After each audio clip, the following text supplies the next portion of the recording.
South African President Cyril Ramaphosa has responded to Donald Trump's decision to block South Africa from the G20 summit in Miami, calling the move short-sighted and regrettable for global cooperation. In a formal statement, Ramaphosa laid out his version of events around the so-called Gavel controversy, saying South Africa simply followed protocol when the United States chose not to attend the Johannesburg summit.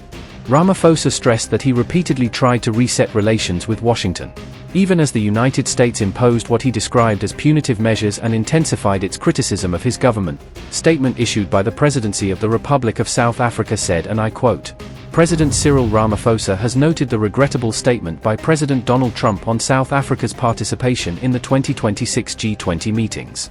The G20 South Africa 2025 Leaders Summit, attended by several heads of state and government, was hailed by all those who attended the summit as one of the most successful summits. The summit produced a declaration that affirmed the indisputable strength and value of multilateralism in response to the most pressing challenges facing the world.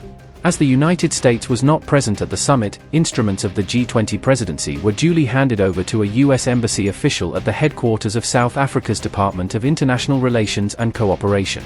As one of the founding members of the G20, South Africa has always valued the spirit of consensus, collaboration, and partnership that defines the G20 as the premier forum for international economic cooperation. In keeping with this approach, the United States was expected to participate in all the meetings of the G20 during South Africa's presidency, but unfortunately, it elected not to attend the G20 Leaders Summit in Johannesburg out of its own volition.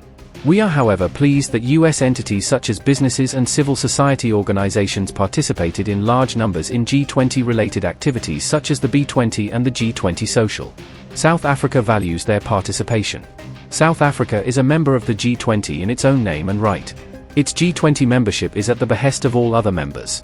South Africa is a sovereign constitutional democratic country and does not appreciate insults from another country about its membership and worth in participating in global platforms. South Africa respects the sovereignty of all countries and will never insult or demean another country or its standing and worthiness in the community of nations. South Africa will continue to participate as a full, active and constructive member of the G20. We call on members of the G20 to reaffirm its continued operation in the spirit of multilateralism, based on consensus, with all members participating on an equal footing in all of its structures. It is regrettable that despite the efforts and numerous attempts by President Ramaphosa and his administration to reset the diplomatic relationship with the US, President Trump continues to apply punitive measures against South Africa based on misinformation and distortions about our country." Unquote. On November 26, Trump announced that South Africa would not receive an invitation to the G20 summit in Miami, portraying the decision as punishment for ongoing white genocide in the country. Trump then took to his social media platform to step up his attacks on South Africa, again accusing the government of allowing or ignoring alleged genocide against white citizens, a claim Pretoria strongly rejects.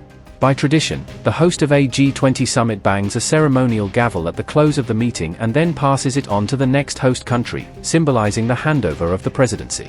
However, the Trump administration refused to send any delegation to the Johannesburg summit, leaving an empty seat where the next host nation would usually be represented. With no U.S. representative present, President Ramaphosa did not pass the gavel to anyone, saying the G20 could not bend its protocol simply because one member chose to boycott the meeting. Trump later claimed that he had actually dispatched a U.S. embassy official to receive the gavel, arguing that South Africa snubbed this attempt at a symbolic transition. According to Trump, Ramaphosa's administration rejected the embassy envoy as an intentional slight, a charge South African officials deny as they insist the United States alone is responsible for the diplomatic rift.